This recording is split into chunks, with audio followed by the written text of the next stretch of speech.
Oke, selamat jumpa lagi teman-teman dengan Rusman Marhendi Channel.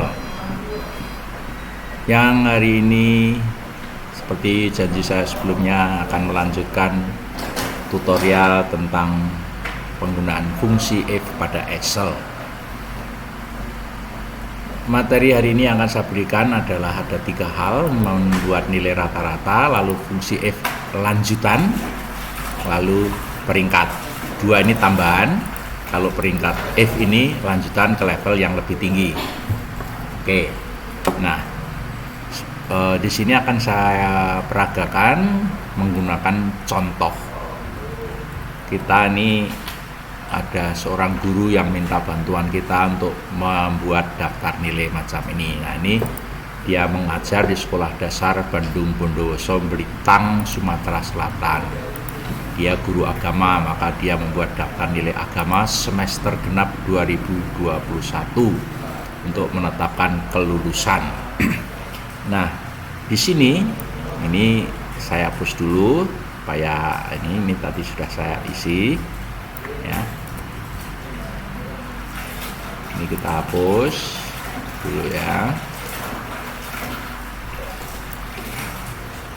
Nah, oke. Jadi Pak Guru minta untuk membuatkan nilai rata-rata, kemudian untuk menetapkan lulus atau remedial, predikat, dan peringkat. Nah, sekarang kita ingin menghitung rata-rata. Pak Guru sudah mengadakan ulangan atau ujian 3 kali. Ujian tengah semester 1, ujian tengah semester 2, lalu ujian akhir semester. Nah, ada 3 nilai. Nilai tertinggi 100 ya. Nilai tertinggi 100. Nah, kita buat rata-ratanya.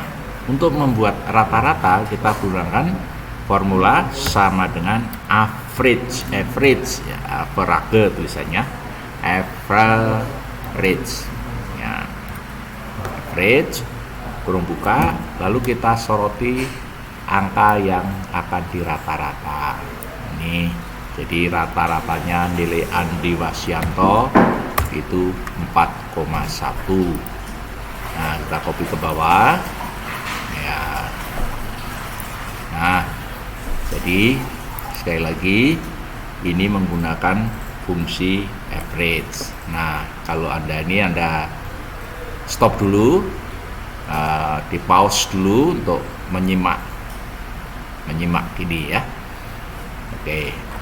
Nah, kemudian untuk menentukan lulus dan tidak lulus, sekolah sudah menetapkan berdasarkan rapat Dewan Guru, dinyatakan lulus kalau nilainya 60 ke atas. Kalau nilainya 60 ke atas.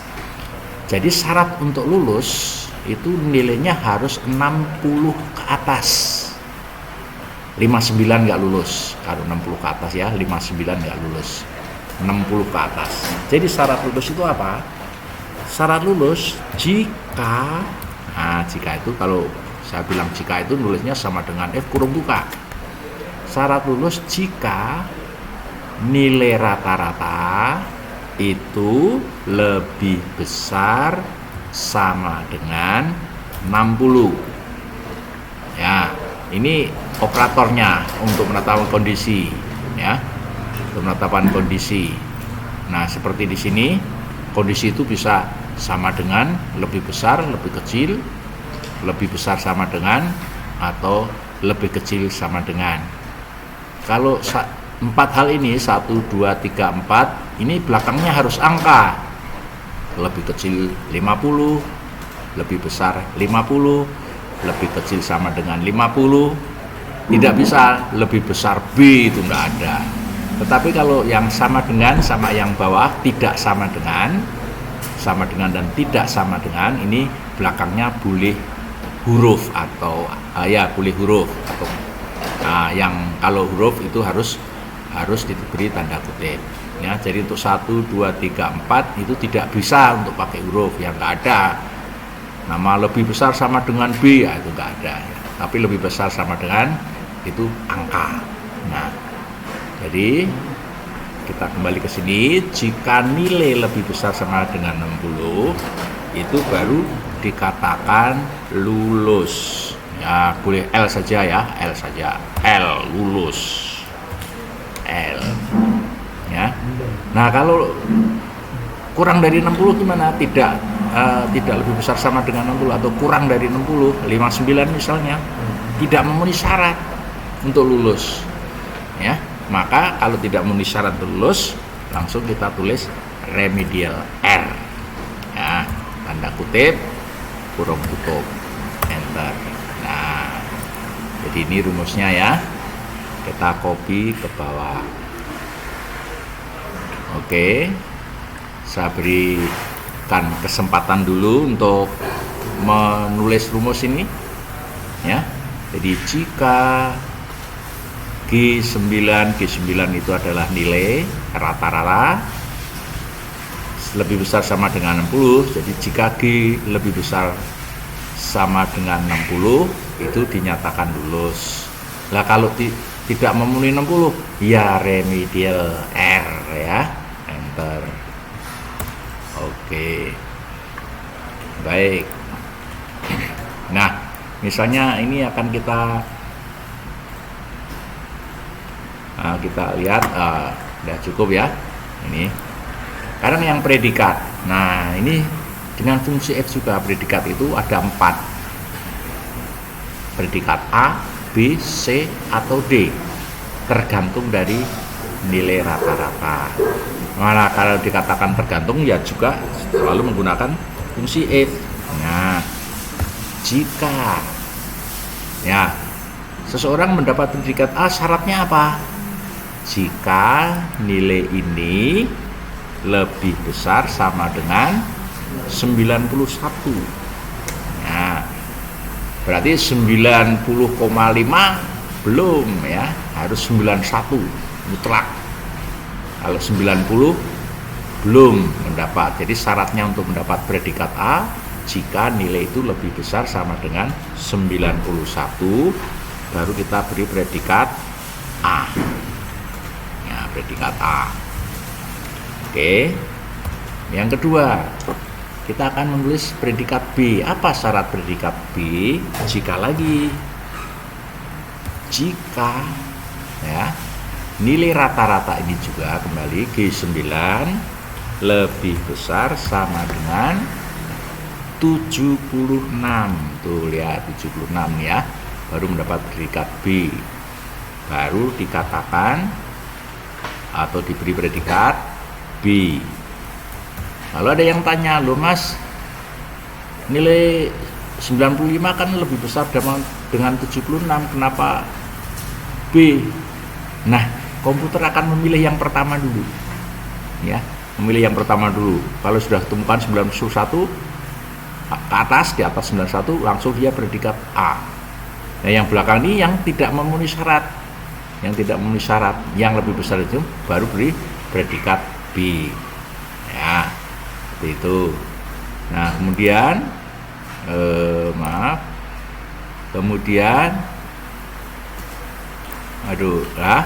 ya. Kemudian berikutnya kondisi lagi. Ya, kondisi lagi kita lihat. Yang berikutnya syarat untuk mendapat predikat C apa? Jika lagi, ya, jika lagi nggak usah pakai sama dengan ya, langsung if kurung buka. Jika nilai ini lebih besar sama dengan 56, betul. 56 baru diberi predikat C, gitu kan? Nah, kalau bukan tidak memenuhi ketiga syarat ini, dikasih predikat apa? Ya jelas D. Ya, ingat, dan huruf harus pakai tanda kutip ya, diapit tanda kutip. Selesailah sudah. Jadi ada 3 kondisi. 1 terpenuhi. Ini terpenuhi. Kalau tidak terpenuhi dia akan memilih ke sini. Kalau tidak terpenuhi lagi dia akan memilih sini. Kalau tidak terpenuhi lagi milih yang terakhir. Nah, yang terakhir nggak usah pakai if lagi, karena untuk mengisi value yang tidak memenuhi ketiga syarat tadi. Nah, ada 4 pilihan jadinya A, B, C, D. If-nya hanya 3 karena yang terakhir sudah tidak perlu pakai if lagi. Kita ketik enter.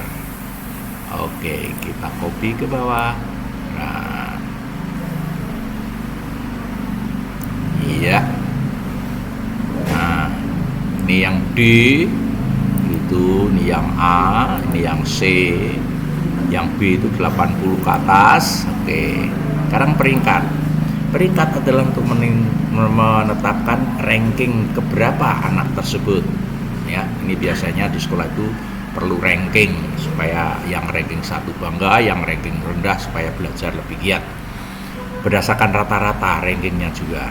Maka rumusnya adalah RANK. Nah, lihat di contoh rank number ini. Terus referensinya titik koma, referensinya ini dari G9 kita sorot sampai bawah, ini referensinya. Nah, dari sekian nilai. Nah, kemudian kita tekan tombol fungsi F4. Ya, perhatikan ketika kita tekan tombol fungsi F4 atau F4 ya. F4 kita tekan iya. Nah, muncullah tanda simbol dolar di tengah. Ini artinya apa? Artinya supaya kalau di copy ke bawah itu tidak bergerak. Tapi kalau tidak pakai simbol dolar ini, di copy ke bawah maka akan bergerak. G9 menjadi G10, G38 menjadi G39 ya.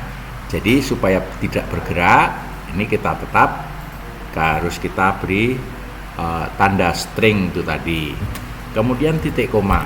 Nah, ranking itu akan kita secara ascending atau descending. Artinya ranking yang nilainya tertinggi, kalau kita milih ascending, nilai tertinggi akan mendapat ranking 30 ya kan. Nah, karena 30 siswa. Tetapi kalau kita menetapkan atau memilih descending atau 0 macam ini, berarti ranking yang tertinggi adalah ranking 1. Ini descending ya, kurung tutup. Kurang tutup, enter. Oke. Wah, siapa nih yang ranking 30 dari 30 siswa ranking 30? Andi Wasianto. Waduh, ini orang yang bandel ini. Pelajaran agama bolos terus. Kita copy ke bawah. Iya. Siapa yang ranking 1? Wah, Ignowas Waksino. Ignatius Waksino, ini Igno. Wah, ini nanti kalau sudah besar akan menjadi prodiakon nih mesti, karena nilainya tertinggi ya. Oke. Nah, jadi seperti itu anak-anak ya, anak-anak teman-teman jangan lupa ya subscribe, like, dan share ke teman-teman. Mudah-mudahan ini bermanfaat untuk kita. Jadi bagi Anda yang belum membuka video sebelumnya, yaitu tentang fungsi if ini tadi, kalau Anda sudah mempelajari fungsi if yang sebelumnya, maka ini akan nah, ini fungsi if panjang banget sebenarnya, sederhana. Anda akan cepat menangkap kalau seandainya Anda sudah membuka video sebelumnya ya. Terima kasih, selamat siang, salam sejahtera bagi kita semua.